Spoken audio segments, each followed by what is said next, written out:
Olá, boa tarde a todos. Nós vamos realizar hoje nossa apresentação da disciplina de Governo Eletrônico. A nossa equipe é formada pela Natiele, pela Aparecida e pela Raniela, no caso. Mas a Natiele não vai poder comparecer e acredito que fará a segunda chamada. A Rani vai iniciar dando nome ao tema que a gente escolheu para essa apresentação. Pode falar. Boa tarde. O nosso tema é Cidadania, Tecnologia e Governo Digital, Proteção de Dados Pessoais no Estado movido a dados. Aí, no caso, a Aparecida que vai ficar com a segunda parte, que a primeira parte era para a Natiele, que era com a introdução. Certo, boa tarde. Meu nome é Aparecida, como já foi falado. Eu fiquei com a parte sobre o cidadão visível, privacidade e interesse público. A busca de visibilidade sobre os cidadãos tem sido uma das principais preocupações dos governos desde a origem dos estados modernos, sejam em razão de necessidade de coletar tributos e organizar exército de maneira eficaz, seja em função das próprias demandas de participação social e de proteção de direitos em sistemas democráticos. Conforme esclarece o Lyon, 1994, muito embora o termo sociedade da informação somente tenha entrado em voga a partir da década de 1980, com a ampla disseminação das tecnologias da informação e da comunicação, pode-se afirmar que as sociedades modernas elas se apresentam como sociedades de informação desde seus primórdios. Não há dúvida de que o desenvolvimento tecnológico expandiu as potencialidades de tratamento de informações, dadas as possibilidades de estruturar, organizar e processar informações em velocidade e escala antes inimagináveis. Ainda na década de 1990, o termo information politique começou a ser difundido para descrever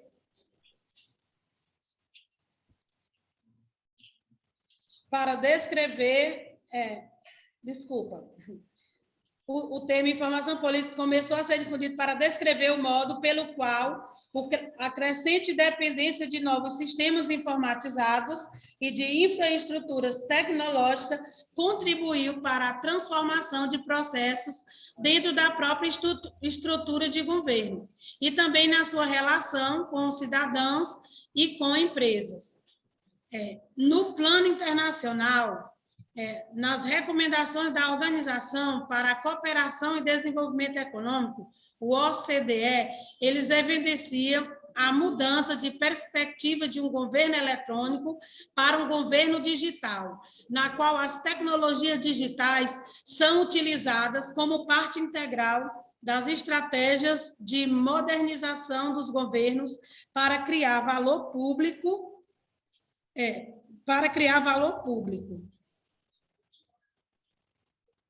para a cooperação e desenvolvimento econômico.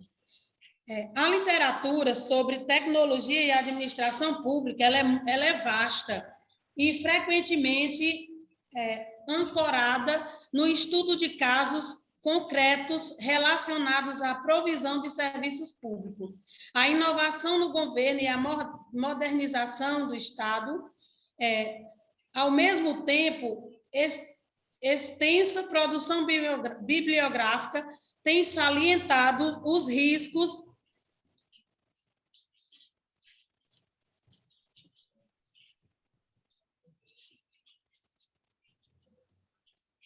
só um minuto.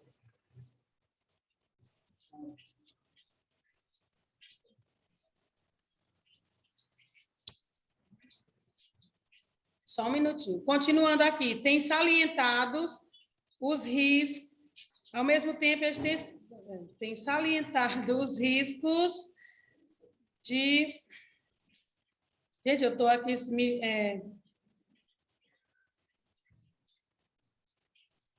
Sem problema, rapaz. Você leva o tempo que você precisar. Especialmente a partir da perspectiva de que a administração pública possui papel central na constituição de sociedade de vigilância. E, em razão dessa expansão de estruturas burocráticas e tecnológicas dedicadas à coleta, armazenamento e tratamento de dados dos cidadãos.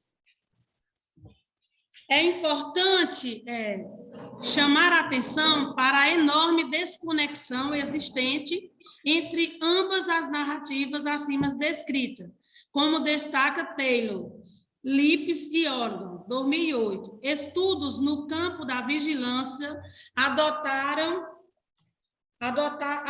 uma visão predominantemente negativa sobre a captura e o tratamento de informações e dados pessoais pelo governo, ao passo em que estudos no campo de administração públicas e referentes à provisão de serviços públicos, eles tendem a adotar um enfoque amplamente favorável a tais atitudes.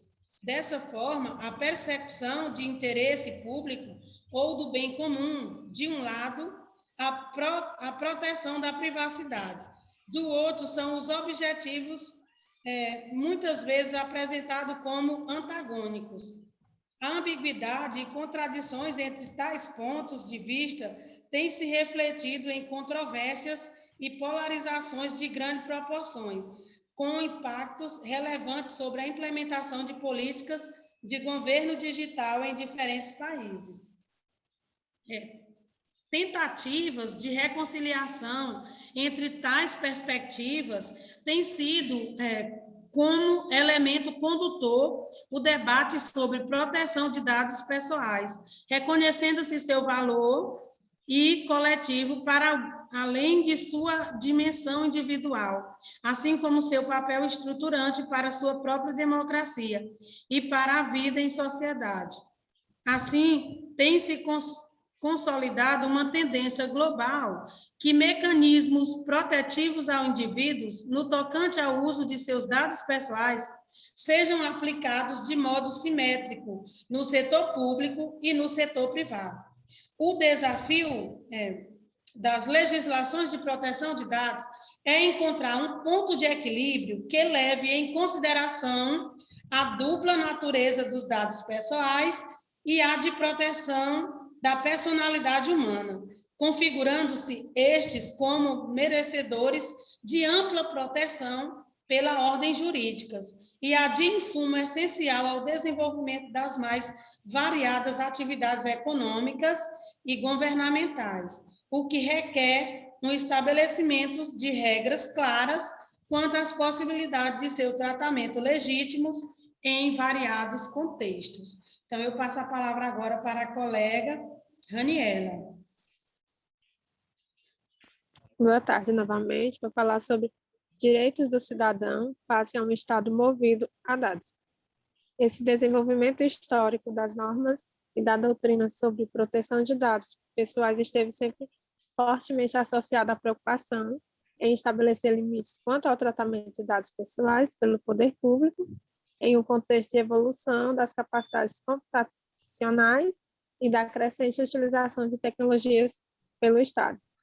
De fato, as primeiras leis de proteção de dados pessoais adotadas foram na década de 70, que tinham como pano de fundo a preocupação quanto à criação de grandes bases centralizadas e a potencialidade de usos indevidos de tais dados, especialmente pelo poder público. Na década de 80, eles tiveram a decisão do Tribunal Constitucional, que consagrou o conceito da autodeterminação informativa e teve como gatilho o debate jurídico acerca da realização de um censo populacional, que suscitou controvérsias entre a extensão e a profundidade de informações que se buscava obter aos cidadãos. Muito embora a LGPD tenha sido aprovada somente em 2018, eles deram entrada em 2020, que foi afirmado antes da sua existência e ordenado jurídico a prévia de uma série de direitos e garantias, e teve como objetivo oferecer salvaguardas ao cidadão quanto ao uso de dados pelo poder público. Aí, nesse contexto também, a possibilidade de obtenção de certidões em repartições públicas dos direitos e esclarecimento de situações de interesse pessoal. Por outro lado, já no final da primeira década de 2000, eles verificou o crescimento da relevância da pauta de direitos digitais no país e evidenciou diferentes projetos de lei que buscavam criar um arcabouço jurídico apto a lidar os desafios da proteção do cidadão em uma sociedade de informações. Agora eu passo a palavra para a Thalita. Boa tarde a todos. Para dar continuidade e finalizar nossa apresentação, eu vou falar um pouco sobre a aplicação da LGPD ao poder público. A LGPD é a Lei Geral de Proteção de Dados. Tá? Só um segundo.